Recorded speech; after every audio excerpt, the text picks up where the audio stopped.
guys almost had to sing instead of drinking. Struggling over here today.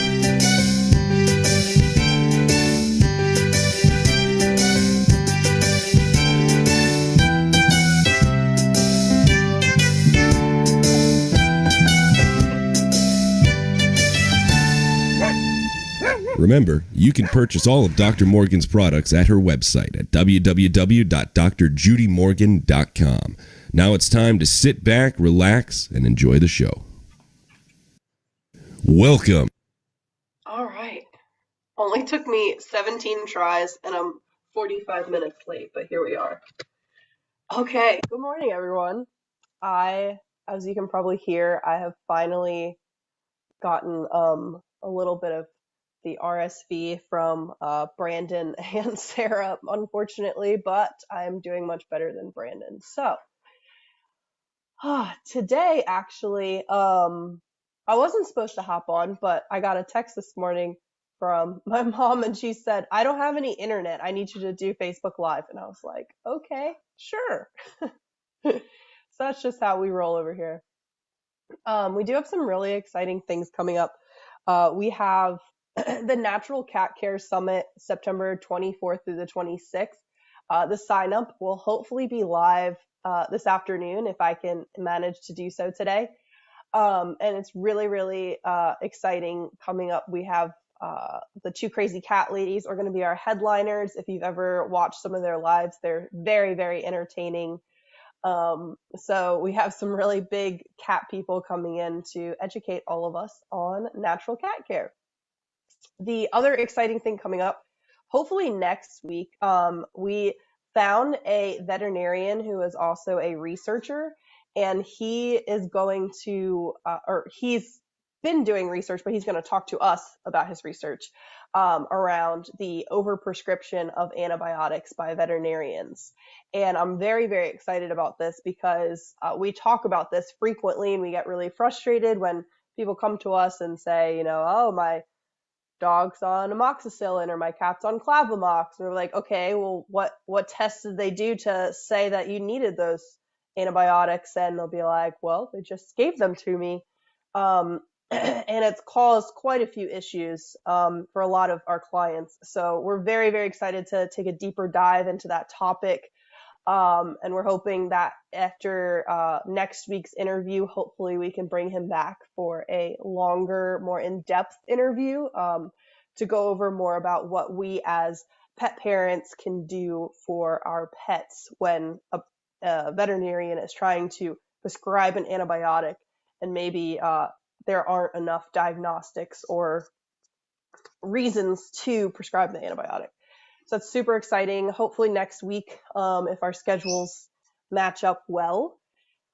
But today, I wanted to talk about my darling dog, Panda. So Panda, I have mentioned quite a few times. She was very, very itchy. So I wanted to kind of talk about her backstory a little bit, and we're going to go over her first Nutriscan test. And this is kind of like part one of Panda's food sensitivity journey. And then either next week or the week after, whenever we get some more Nutriscan tests in, we're going to talk about it again. But today I wanted to talk about my darling Panda. So Panda was actually Brandon, my husband's dog, before we met. She was bought from a pet store. She is a purebred Lhasa Apso Bichon mix. And super cute dog, really, really a wonderful dog. But when we met, she was always super, super itchy, just itching constantly. And so I'm not the type of person to like poke my nose in other people's animal business unless they, want help specifically. But since he was my boyfriend, I was like, hey, does your dog always itch this much? Because this isn't normal. And he was like, yeah, she's always been really itchy. And the veterinarian tried to give me like the I think it was actually Apoquil. And he was like, and I said no because I had heard some bad things about it. And he was like, but she is, yeah, she's really itchy. And at the time he was feeding her Blue Buffalo because that's what his vet said was one of like the best things that you could buy for your dog. and their marketing is pretty convincing. And at the time, I was feeding Mila All Provide. And so whenever he would stay at my apartment, he would bring his own food, and Panda would eat her kibble, and Mila would eat her All Provide. Until one day when he forgot to bring food over, and I said, "Oh, that's fine. I have extra. I can give her some All Provide." Well, after Panda ate one serving of All Provide, she never, ever, ever ate kibble again. She absolutely refused. She she went on a kibble strike, and she was like, "I'm not going to eat this stuff ever again." And which made things very easy for me, because I was like, "Well, I think your dog has transitioned to a high quality raw diet in one sitting." So we started feeding her the All Provide, and we started noticing that her itching got significantly better. And so at the time, I thought she was, let's see, this was a few years ago, so she was probably like 5 or 6, still pretty young. And the itching got significantly better. So I said, "Okay, wow, I cured your dog just with a diet change. Cool, go me." And that worked for quite a while, but she was itching significantly less than when she was on kibble, but still itching more than I would like. And so then we bought in bulk, a big batch of Answers chicken. This was probably last year. Yeah, I think last year. And we bought a big thing of the 40-pound bulk chicken. And when we were feeding it to our dogs, I noticed that Panda's itching started increasing again. And I said, "Oh, you know what? I bet she has a sensitivity to chicken." And this whole time we've been feeding chicken in her rotation because her itching got better. We kind of thought it was the kibble and didn't think more of it. But after being on chicken only for a few days, she was definitely showing signs of a sensitivity to chicken. So at that point, she was a little bit older. She was about 8 years old. And we had realized that she was also, because she's mostly white, she's speckled with black, but she's mostly white. And her white spots were getting stained that red wine color from her licking. And so her paws especially were red. The hair was turning red from her saliva, and her belly was turning red from her saliva. Near her butt was turning red. And so it had kind of escalated from just itching to these spots where she was licking profusely and consistently. She also started to have some anal gland issues where she wasn't expressing her anal glands. And she started to have these like little tiny like lumps and bumps pop up, like the little skin tags and warts and things. So those were all signs to me saying, okay, we've got a food sensitivity here. Food sensitivities for other dogs, they can show different symptoms. It could be some GI upset, inconsistent stools. We see a lot of itching, biting, licking, like I mentioned.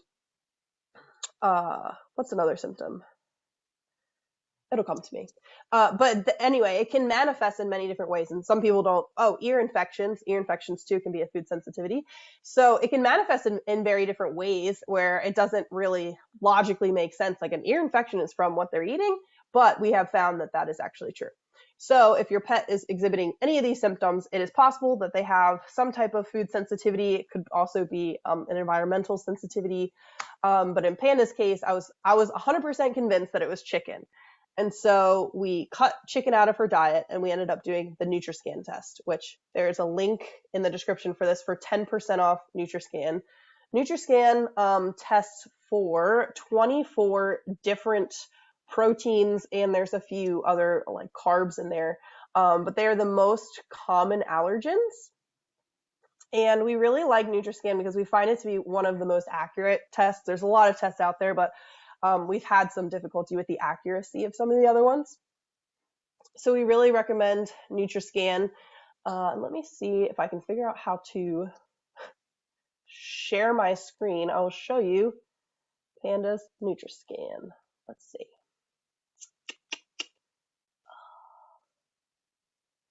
Share. Okay. I think you can see it. All right. So this is Panda's first Nutriscan test. And like I said, I was 100% convinced that she was just allergic to chicken. And I thought I was, again, hero round 2. First was switching from kibble. Second was taking her off of chicken. And I was very confident that that would solve our problems. It didn't. So we went ahead and did the Nutriscan test for Panda. Basically, for those of you that haven't seen one of these reports, there's 2 different kind of immune responses that they test for, the IgA and the IgM. The IgA measures immunity that's present in the secretions, so like their tears, saliva, things like that. And it's specifically the immune response to foods in the prior 2 years.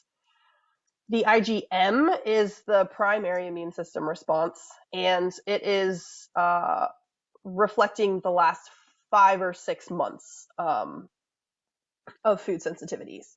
So they give you both. They give you the IgA and the IgM. There's, let's see, I think there's 5 different types of, like, categories of reactions. So there's no reaction, a borderline reaction.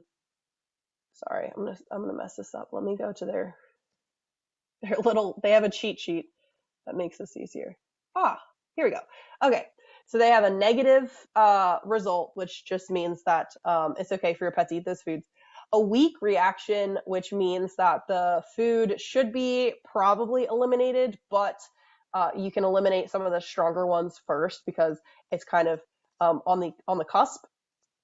Then there's borderline reaction, which they recommend eliminating, intermediate reaction, which they recommend eliminating, medium reaction, and strong reaction they also recommend eliminating. So it kind of breaks it down, not just like whether they reacted or not, but it also gives you kind of the severity of the food sensitivity, which I really like because it gives you a much clearer picture of what you're working with.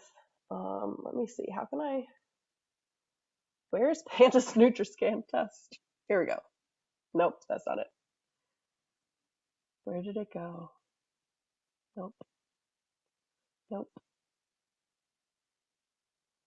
Did I exit out? I have no idea where it went.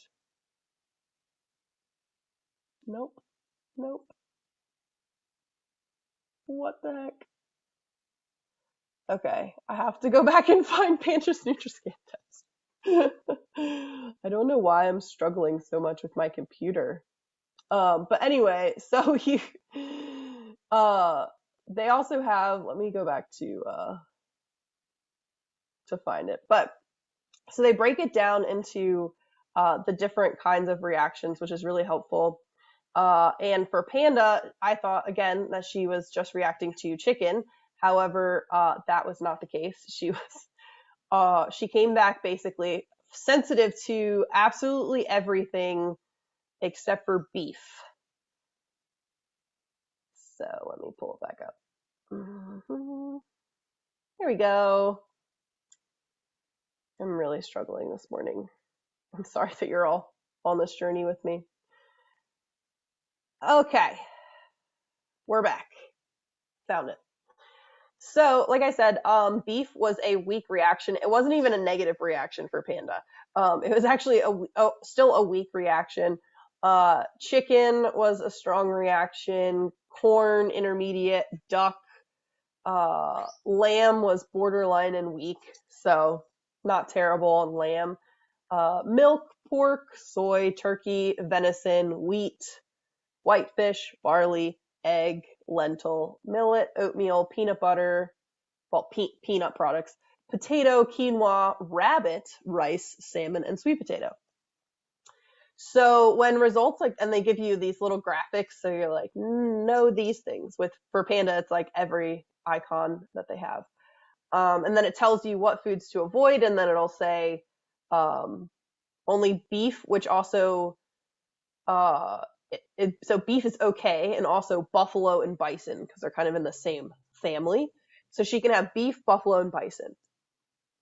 When they get tests like this that have so many reactions, they told us that sometimes it can be actually kind of like a bad sample. If they have food stuck in their mouth, it can throw off some of the results. So we actually retested her, which is why we're going to do a part 2 later. But if you are interested in doing the Nutriscan for yourself or for your own animals, I would recommend to ensure that you get an accurate sample, something that I did not do the first time around. So I'm going to tell all of you the secret. Fast your dog for at least 8 hours. And the meal before you want to do the Nutriscan, rinse their mouth out with water after they eat. So what we did the second time around is they ate dinner at night. We washed their mouths out with water. Then we, took away any bones or treats or anything that was out. And then the morning after, we did the Nutriscan test. And it comes with this little kit. They mail it to your house. It's basically like a little sponge on a stick. It's really cute. You stick it in their mouth, try to collect saliva, and then you basically squish it into a little tube. You need at least 0.5 mLs of saliva. So for our bigger dog, Mila, that was a pretty easy task. For our smaller dog, Panda, it took us, I don't know, probably 3 or 4 rounds of sticking the sponge in her mouth. And I looked like a fool because we were trying to get her to salivate. So Brandon was putting the sponge in her mouth while I was like shaking treats and like being like, oh, it's breakfast time. It was really silly, but it did seem to help a little bit. So just know for the smaller dogs, you're probably going to have to do it a few times to get enough saliva. For the bigger dogs, especially the bigger like droolier dogs, it's a little bit easier. But now that I saw all of these reactions for Panda, when I was so convinced that it was just the chicken or it's just the kibble, I actually went back and I did our other animals as well, because I got a lot less confident about how I was able to pick up on these food sensitivities just by symptoms. So I'm really excited actually to see what it comes back as for our other animals that I think don't have any food sensitivities, and be a little bit more proactive, especially Mila, who is our other dog. She had a mast cell tumor. So that is something where for the rest of her life, we want to keep her inflammation in her body as low as possible. So making sure that we're not feeding her a food that she's sensitive to that's going to cause inflammation is really important. The thought kind of didn't cross my mind before because she doesn't show any symptoms, but I was like, realistically, this was a humbling experience where I wasn't picking up on a lot of Panda's other food sensitivities like I thought I was. So we do recommend, especially if you have an issue, itching, scratching, anal gland issues, GI issues, doing a Nutriscan test is a really, really wonderful start because it gives you more information to work with.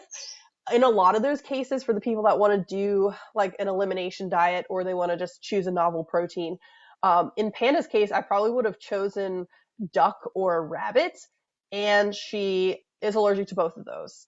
So I would have guessed completely wrong. I probably would have taken out chicken and beef, and I probably would have done pork, duck, and rabbit. So I do know people that have had great success with elimination diets and just kind of guessing and checking. However, in my case, I learned pretty quickly that I was not doing a great job at that. So either way, we do recommend looking into the diet if you're having those issues. As far as ordering the Nutriscan test, if you go to our website, the link is in the bio, but you'll see this page and it has a link for a discount, or you can use the discount code Judy10. It gives you 10% off Nutriscan tests. And if you follow the link, it should automatically apply. But it will take you to the Nutriscan website, which some people get confused. It is all handled through Nutriscan because they're the ones that handle the customer service. There's this really nice woman named Karen that helps with all the Nutriscan customer service. She answered some of my questions and was really helpful. So we'll take you to the Nutriscan website, but you can use our coupon code to get a discount. And like I said, this is good for both proactive and reactive if your pet's having a problem. Also, like in Mila's case, I don't think she's having a problem, but I really need to keep the inflammation in her body down because she has already had cancer once, and I really don't want to go through that again. All right.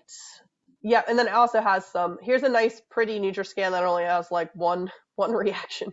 Oh, two reactions. Yeah, hopefully your pets won't come back as bad as poor Panda's, but we'll see what her second one comes back as. Okay. Oh, I think that's all I wanted to talk about today. Let me see if.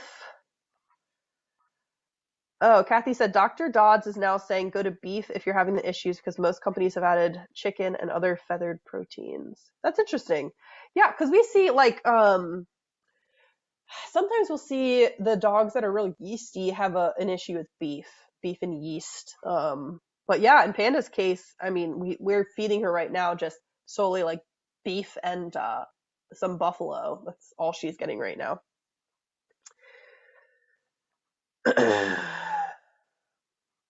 All right. Da-da-da. Yeah, so there's some questions about the accuracy. So I would say the number one thing after talking to them is making sure that you get a good sample. So I think it's really important, and I think they added this to their instructions. But to do the 8-hour fast and rinse out their mouth with water, I think that makes a huge difference. As far as the other tests on the market, we have found that their accuracy isn't nearly as good as the Nutriscan. So if, like I said, if you don't feel comfortable or you don't want to spend the money, you can of course do an elimination diet. Just give each protein like 2 to 4 weeks and see how they go. Um, in Panda's case, she's also on quite a few supplements, and some of the supplements, I wasn't sure if they were contributing to the itchiness. So like PEA, for example, a small number of dogs will get itchier on the PEA. So for her, I wasn't sure if the PEA was helping or making it worse. And so there's just a lot of variables for her where it's hard for me to kind of, if I did everything that she's on now in 2 to 4 week increments, it would take me a long time. So yeah, environmental allergies. This doesn't do anything with environmental allergies. And unfortunately, those are a little trickier because they're harder to, just cut out the environmental allergies. It takes, as far as how long it takes for the results to come back, I think it's about 2 weeks ish from when they receive your sample, 2 to 3 weeks. Uh, oh, watermelon is great to get a pet to salivate. That's interesting. I wouldn't have thought of watermelon. Uh, all right. Oh, the other thing is one other question that we got from someone that I just wanted to touch on before we leave is one person has been really struggling with their pet's food sensitivities for about like two or 3 years. So they started with the Nutriscan test like almost 3 years ago, and they've done basically one every year. And the first test basically was similar to Panda's. It came back basically like duck was really the main protein that was good for the dog. And then she was feeding it duck only for those 2 or 3 years. And the Nutriscan test started coming back with like less and less reactions. And she asked, okay, now that my pet really doesn't have any reactions coming up on the Nutriscan test, can I start feeding those proteins again? And I talked to Dr. Jean about this, and she said no, because the immune system does have a memory, and so if you reintroduce those foods, you're gonna have the same issues. So that is something to be aware of. She doesn't necessarily recommend ever reintroducing those proteins. So, I mean, with Panda, like something like lamb, which was a weak reaction, I do want to try because I really like rotating. I do want to try seeing if she could tolerate beef and lamb, or one of the other things that's a weak reaction, um, because I really do like rotating. Okay, there's a lot of questions that I missed, but yeah, if you want more information, you go to hemopet.org, right? Is that right? Hemopet.org. Uh, yeah. So, and they have information. She has some other tests and things, but you can also go on the Nutriscan. They also have an FAQ and some case studies. They have a lot of information. that you could look into if you are interested. Okay. Yes, this is Dr. Jean Dodd's Nutriscan test.